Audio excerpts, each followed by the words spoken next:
Welcome to the Infinite Power Expandable card game tutorial. This game allows you to play out titanic battles between superhuman combatants. We'll go over the different types of cards in the game, and then look at an example of how to play the game. This is an attack card.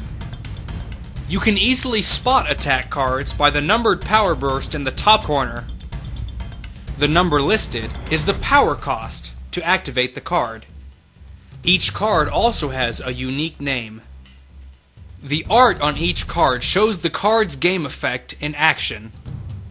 Cards are labeled with the super's archetype, such as Blaster or Powerhouse, and the type of card it is. This box shows the game effects generated by this card.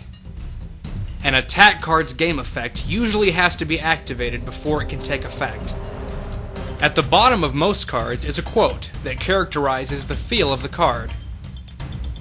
This is a defense card. You can spot a defense card by the numbered shield in the top corner.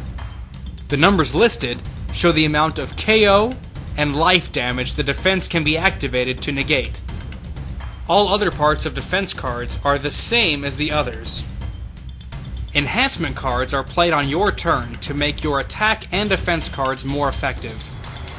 Limitation cards are played on your turn, but you play them on your opponent's attack and defense cards to make them less effective. Now cards can be played anytime, even during another player's turn. These cards are discarded once they're resolved. Attack cards can cause KO damage, life damage, and place conditions on your target. Defense cards can be activated to prevent some or all of these. Let's take a look at a sample turn of the game.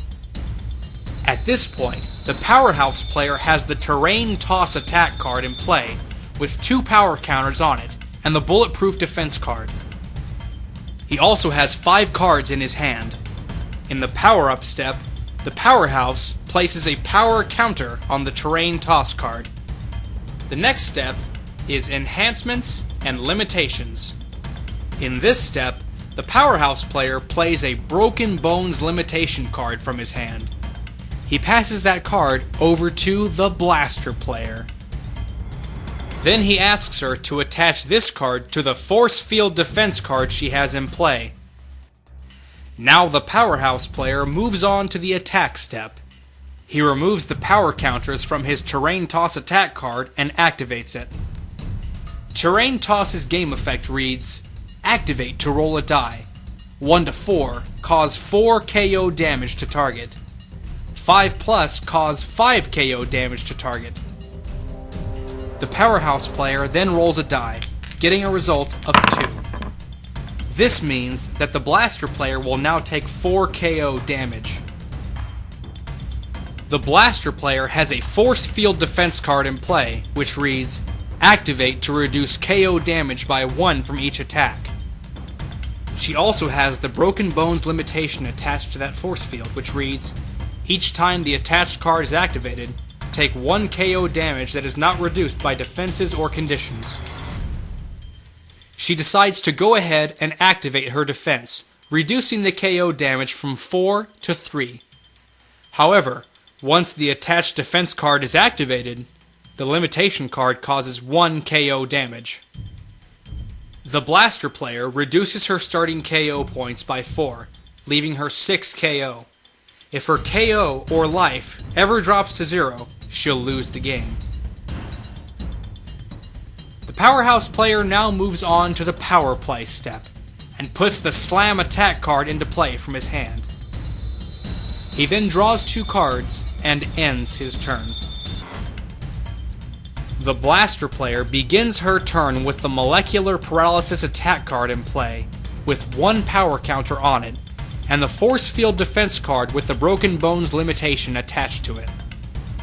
She places a power counter on her attack card in the power-up step. In the next step, she attaches the Salvo enhancement to her Molecular Paralysis attack card. In the attack step, she removes both power counters to activate her Molecular Paralysis card, which reads, activate to cause 3 KO damage to target, and the target gets an immobilized condition card.